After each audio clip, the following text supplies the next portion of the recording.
ರಾಮ ರಾಜದೋಳಿರ್ದ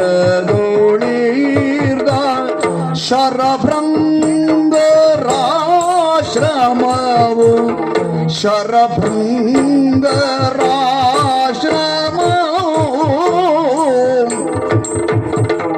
ಸೀಮೆಯಿದು ವರ ಪರ್ಣ ಕುಟೀರದ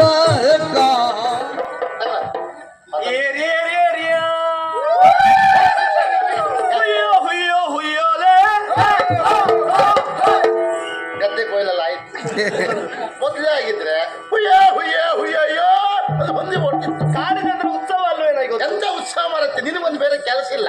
ನಿನಗೊಂದು 4 ಮಕ್ಕಳು ಸಿಕ್ಕರೆ ಸೈ ಶುರು ಮಾಡಿ ಬಿಟ್ಟೆ. ಅಲ್ಲಂತಿಲ್ಲ ಇಲ್ಲಂತಿಲ್ಲ. ಇಂಥದೊಂದು ಸಿಕ್ತಾ ಮೇಲೆ ಹತ್ಕೊಂಡು ನೀನು ಕುಣಿಯೋದು, ಸುತ್ತ ಅವ್ರು ಕುಣಿಯೋದು. ಪಾಪ ಅವ್ರು ಸುಮ್ಮನೆ ಮಲಗ್ತಿದ್ರು ಅವರು. ಅವ್ರಿಗೆ ಅವಳಾದ್ರೂ ಸುಮ್ಮನೆ ಇರ್ತಾಳೆ, ನೀನಾದ್ರೆ ನಿದ್ದೆ ಮಾಡ್ಲಿಕ್ಕೆ ಬಿಡುದಿಲ್ಲ. ಅಣ್ಣ ಸರಿ ಅಪಾರ್ಥ ಪಾಪಿಗಳೇ, ದುಷ್ಟರೇ, ಬರೀ ಹೋ ಹಾಕುದ ಮಾತಾಡ್ತೀಯ? ನಾವು ಒಬ್ರು ಹೇಳುದಾ? ನೀವೆಲ್ಲವರು ಏನು ಮಾಡ್ತಾ ಇದ್ದೀರಿ ಎನ್ನುವ ಹಾಗೆ ಅರ್ಥ ಆಗುದಿಲ್ಲ ಅಂತ ಮಾಡ್ಕೊಂಡ್ಯಾ? ಕೆರೆ ಬಹಳ ಸುಂದರ ಉಂಟು. ಹೀಗೆ ನೋಡ್ತಾ ಹೋಗ್ತಾ ನೋಡ್ತಾ ಹೋಗುದು. ಎಷ್ಟು ಮೆಟ್ಲು ಉಂಟು, ಕಟ್ಟಿದವರು ಯಾರು, ಯಾವ ಕಲ್ಲ ಹಾಕಿದ್ದಾರೆ ಇದೇ ನೋಡ್ತಾ ಇದ್ದೇವೆ. ಕಾಡಿನ ಪಶುಗಳು ನೀವು. ಕೆಂಪುಗಲ್ಲ ಸಿಲೆಗಲ್ಲ ಅದೇ ನೋಡ್ತಾ ಇದ್ದೇವೆ. ಏನ್ ನಿನ್ಗೆ ಬೇಕದು? ಅಲ್ಲಿ ಕಟ್ಟಿದವರು ಯಾರು? ನಿನ್ಗೆ ಬೇಕಾ? ಕೆಂಪುಗಲ್ ಬೇಕಾ?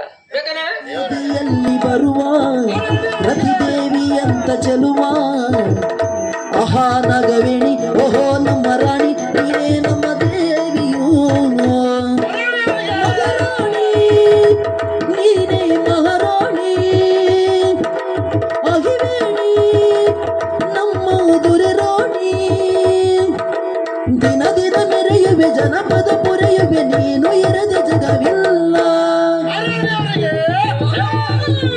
ವಾರಣವೀರಿ ಗೋನಗಿ ಬೇರೆ ರಾಣಿಯು ಬಂದಾಳು ಅಂದ ಓಹೋ ಎಂತ ಚಂದ ಬೂರಮಿನಾರಿ ರೂಪವ ತೋರಿ ಊರಿಗೆ ಬಂದಾಳು ಆಹಾ ಎಂತ ಅಂದ ಓಹೋ ಎಂತ ಚಂದ